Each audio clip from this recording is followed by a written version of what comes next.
Nurses began to recognize her face. The beautiful woman who arrived bruised and silent. Queen begged. "I'm sorry," she whispered one night, kneeling. "I'm sorry for everything I did. Please." Emeka looked down at her without emotion. "Sorry does not return stolen lives," he said. In that moment, Queen understood karma, not as a word, as a prison. She lay awake that night, one hand on her stomach, tears soaking the pillow. For the first time in her life, she did not pray for money. She prayed for mercy. Pregnancy should have been a season of softness. For Queen, it became a season of fear. Her body changed slowly. Her stomach rounded. The child inside her kicked like a small reminder that something pure still lived in her broken world. Some nights she lay awake with both hands on her belly, whispering apologies to the baby. "I will protect you," she promised. "I don't know how, but I will." Emeka did not touch her stomach. He did not speak to the child. He moved through the house like she was invisible. Sometimes days passed without a word. Other times he exploded without warning. The worst part was not the pain. It was the silence after. Silence that said, "You deserve this." Queen stopped wearing makeup, stopped looking in mirrors. The woman who once ruled rooms with her beauty now walked like a shadow in her own house. And Emeka watched, patient, satisfied. The slow erasure. He began selling things quietly. At first, she didn't notice. A car disappeared. Then jewelry. Then accounts she thought were secure became empty. Documents vanished from safes. Her properties transferred ownership overnight. Every time she asked, he smiled calmly. "You signed," he said. And she had. Papers he slipped in during moments of weakness. Contracts hidden inside stacks of documents. She signed without reading, her mind drowning in fear and exhaustion. He was not just hurting her, he was erasing her. By the 8th month of pregnancy, Queen owned nothing, not even her own name. Birth. Labor came during a storm. Thunder cracked the sky open. Rain hammered the windows. Queen screamed alone in the back seat while a driver rushed her to the hospital. Emeka did not come. He did not answer his phone. Hours later, a tiny, loud girl entered the world. Tiny, loud, alive. When the nurse placed the child in her arms, Queen broke into tears that came from somewhere deeper than pain. The baby's fingers wrapped around hers with shocking strength. In that moment, Queen felt something she had never felt before. Responsibility. Real, heavy, terrifying responsibility. She named her Hope, because it was the only thing she had left. When Queen returned home from the hospital, the gate was locked. Her bags were outside. Rain soaked the ground. The baby cried against her chest. Queen knocked until her hands hurt. The gate opened slightly. Emeka stood there, cold, calm, finished. "This house is sold. You don't live here." Her knees weakened. "Please," she whispered, "I just gave birth." He stepped closer, his voice low. "Now you know how it feels to lose everything overnight." The gate slammed shut. Queen stood in the rain, her newborn child wrapped in a thin hospital blanket. Cars passed, no one stopped. The city she once swallowed had finally swallowed her back. The first night on the street was the longest night of her life. She found shelter under a market roof, the smell of rotten fruit mixed with wet dust. Mosquitoes attacked relentlessly. Hope cried until her tiny voice became weak. Queen held her close and rocked back and forth. I'm here. I'm still here. But inside, she was breaking. Morning brought no miracle, only hunger. She begged for leftover food. Some people helped. Most ignored her. A woman threw coins at her feet without meeting her eyes. Queen picked them up slowly, shame burning her throat. That afternoon, she bought a small tray of oranges with the coins. She tied Hope to her back in a faded cloth and began to sell. Orange, sweet orange. Her voice trembled. No one recognized her. The city forgot quickly. Weeks turned into months. The sun darkened her skin. Her body thinned. Her once famous beauty faded under exhaustion. She woke before dawn, strapped Hope to her back, and walked miles to the market. She carried loads for strangers, washed plates in roadside stalls, slept wherever she could. Some nights she cried quietly so her daughter wouldn't wake. Other nights she stared at the sky and spoke to God like a tired child. I understand, she said. I understand now. She remembered every man she hurt, every lie, every stolen home, every broken life. Karma was not loud. It was slow and complete. But in the middle of suffering, something unexpected grew. Humility. Queen began helping other street women share food. She gave oranges to hungry children. Even with nothing, she gave. And each time she gave, her chest felt lighter. Pain was washing her clean. One evening, after a long day of selling, Queen sat beside the road with Hope asleep in her lap. The city lights blinked in the distance, the same lights she once believed belonged to her. She looked at her daughter's face, so peaceful, so innocent. Queen pressed her forehead to the child's tiny hand. I don't ask for riches, she whispered to the night. I don't ask for beauty. Just let this child live a better life than me. Take everything, but spare her. It was the first honest prayer she had ever prayed. And somewhere in the darkness, something shifted. Redemption never announces itself. It arrives disguised as an ordinary day. The morning Queen's life changed again, began like every other morning, with hunger.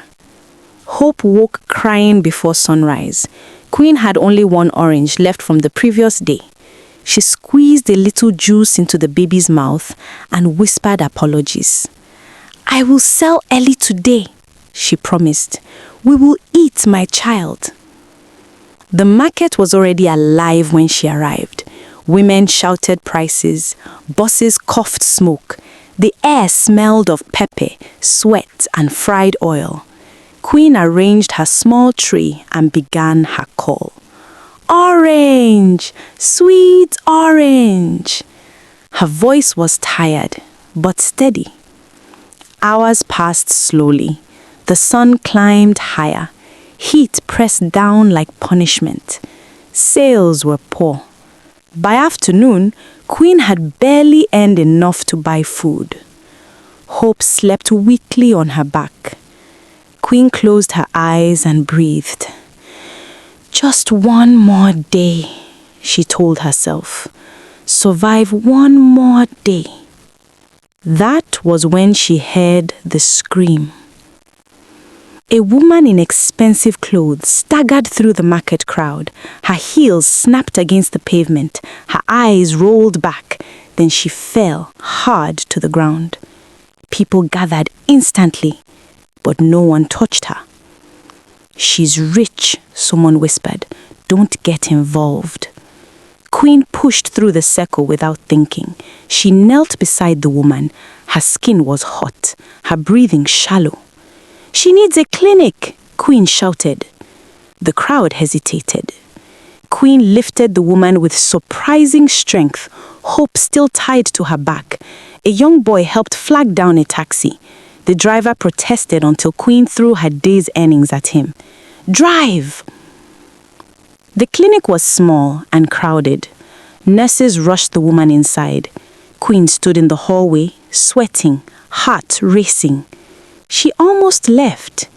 She should have left, but something kept her there. Maybe it was the memory of hospitals, of pain, of being alone. So she stayed. Hours later, a nurse approached her. "She survived," the nurse said. "If you didn't bring her in, she would have died." Queen nodded quietly. "Her family is coming," the nurse added. "They want to meet you."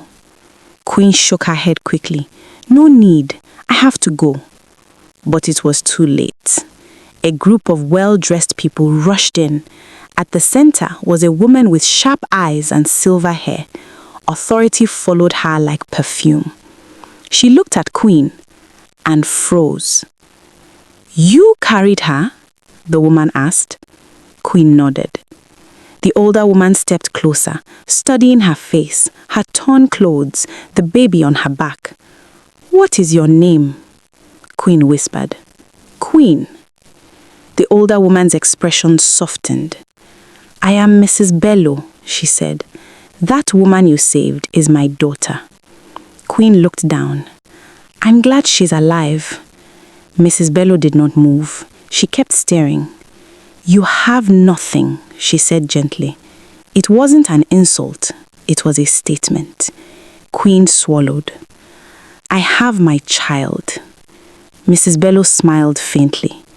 "Come tomorrow," she handed Queen a card. "I want to help you." Queen stared at the card long after the woman left. Help. The word felt unreal. That night, Queen did not sleep. She turned the card over and over in her hands. It was thick, expensive paper, the address printed in gold. People like Mrs. Bello did not enter her world. This had to be a mistake. Or a trap. The city had taught her to fear kindness. But hope cried for hunger again, and Queen felt her resolve crumble. "I will go," she whispered. Not for herself, for her daughter. The door opened. Mrs. Bello's office overlooked the city from a tall glass building. Queen felt small entering it. Security guards stared. Receptionists whispered. She almost ran. Then she remembered hope, and she stayed. Mrs. Bello welcomed her personally. "I run an organization," the older woman explained. "We help women rebuild their lives, not charity, work, structure, discipline." Queen listened in silence. "I cannot erase your past," the older woman continued, "but I can give you a future if you are willing to work." Tears filled Queen's eyes. "I will work," she said immediately. "I will do anything." Mrs. Bello nodded. "Good. You start as a cleaner tomorrow." Queen bowed her head. "Thank you."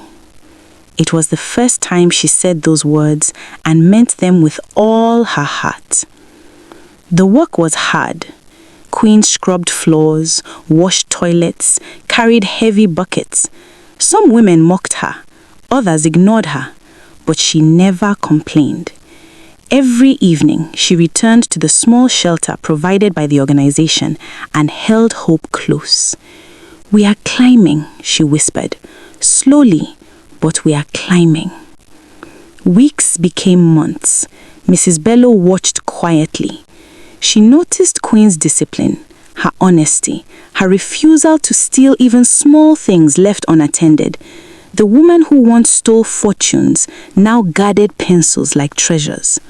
One day, Mrs. Bello called her into the office. "I want you to supervise the kitchen," she said. Queen blinked. "Me?" "You," Mrs. Bello replied. "You have changed." Queen cried openly, not from sadness, from relief. Hope started school through the organization. The first day, she wore a small uniform. Queen knelt and adjusted the collar with trembling fingers. "You will not carry my mistakes," she told her daughter. "You will carry my strength."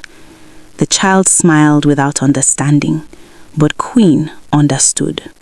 For the first time in her life, she was building something honestly, and it felt heavier than stolen gold. But it also felt clean. Healing is not loud. It does not arrive with fireworks or music. It arrives quietly, like morning light creeping into a dark room. Years passed. Queen no longer counted them by suffering, but by progress. One promotion, one school term, one honest paycheck at a time. Her hands, once soft from luxury, grew strong from work, and she loved them that way. They were proof that she was building, not stealing. Hope grew into a bright, laughing child who ran through the organization's compound like she owned the earth. Teachers praised her intelligence. Other women called her Little Sunshine. Whenever Queen watched her daughter play, her chest filled with something deeper than pride. Gratitude. Not for wealth, for survival. The past did not return as revenge. It returned as a question.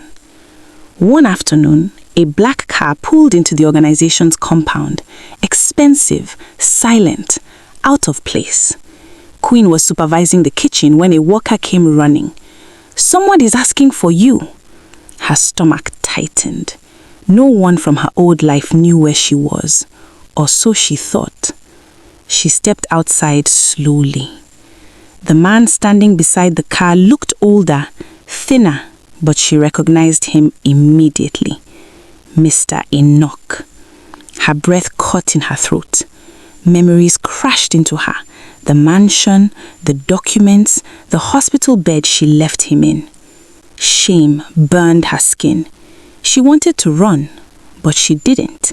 She walked towards him on steady legs. For a moment, neither spoke. Then Mr. Enoch smiled. It was not the smile of a broken man. It was calm. "I found you," he said gently. Queen lowered her eyes. "I have nothing to steal," she whispered. He shook his head. "I didn't come for money." Silence stretched between them. "I came," he said slowly, "to see what became of the woman who destroyed me." The words were not cruel. They were honest. Queen swallowed hard. "I am sorry," she whispered. "There is no excuse. I was greedy. I hurt you. I hurt many people. I live with that every day." She expected anger. Instead, Mr. Enoch studied her worn clothes, her tired hands, the little girl playing nearby. "You changed," he said quietly. Queen nodded. "I had to, or I would have died." He looked at Hope. "Is she yours?" "Yes." "She's beautiful," he said. Queen felt tears gather. He sighed deeply. "You broke me," he admitted. "I lost everything. I was sick for a long time, but I rebuilt slowly, like you." He met her eyes. "And I realized something. If I carry hatred forever, then you steal from me again." The sentence hit her like thunder. "So," he continued softly, "I forgive you." Queen's knees nearly gave out. Forgiveness. She had prayed for it for years, but never believed she would receive it from the man she hurt most. Tears streamed down her face. "I don't deserve that," she whispered. "No," he said gently, "but I deserve peace." And with that, he extended his hand. Queen hesitated only a second before taking it. The handshake felt like a door closing behind her and another opening. After that day, something inside Queen finally settled. The weight she carried did not disappear, but it shifted. It became memory, not prison. She worked harder, saved carefully. With help from Mrs. Bello, she opened a small fruit shop, then another, then a third.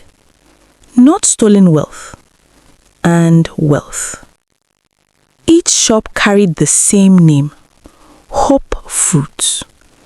People in the neighborhood began to know her as Mama Hope, a woman who helped struggling girls find work instead of falling into the traps she once lived in. She spoke openly about her past, not proudly, honestly. She told them, if you build with lies, your life will collapse on your head. I am standing because I learned to build slowly. Some listened, some didn't, but she kept speaking because someone had once tried to warn her too. The village. One day, many years later, Queen returned to her village. The road was smaller than she remembered, the houses older, the air still smelled of firewood and earth. Her mother sat outside the hut, thinner, grey-haired, but alive. When the old woman saw her, she froze. Queen? Queen fell to her knees and hugged her like a child. I came back! I came back clean! Her mother held her tightly and whispered, I never stopped waiting. Hope ran around the yard laughing, chasing chickens.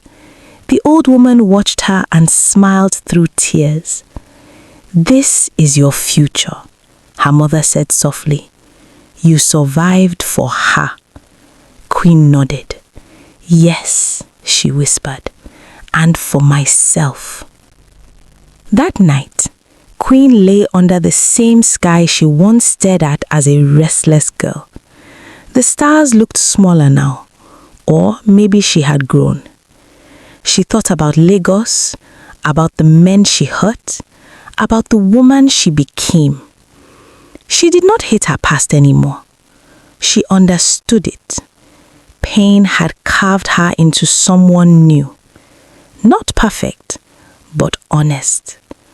Hope slept beside her, breathing softly. Queen touched her daughter's hair and smiled. I swallowed the city once, she whispered to the darkness, and it swallowed me back. She closed her eyes peacefully. I learned how to stand, and that, finally, was enough. This story teaches us that fast money and deception may look sweet at the beginning, but they always carry hidden pain. What we take from others unjustly will one day return to us in another form. But it also teaches something powerful. No matter how far a person falls, change is still possible. True wealth is not money, beauty, or luxury. True wealth is peace, honesty, and a clean heart. Queen lost everything before she learned this truth, but her suffering rebuilt her into a better woman. Sometimes life breaks us to save us. Thanks for watching. If you enjoyed this story and want more emotional African folk tales filled with lessons, drama, and powerful endings, don't forget to subscribe to ID Folktales Stories. More unforgettable stories are coming. Stories that will make you think, feel, and grow.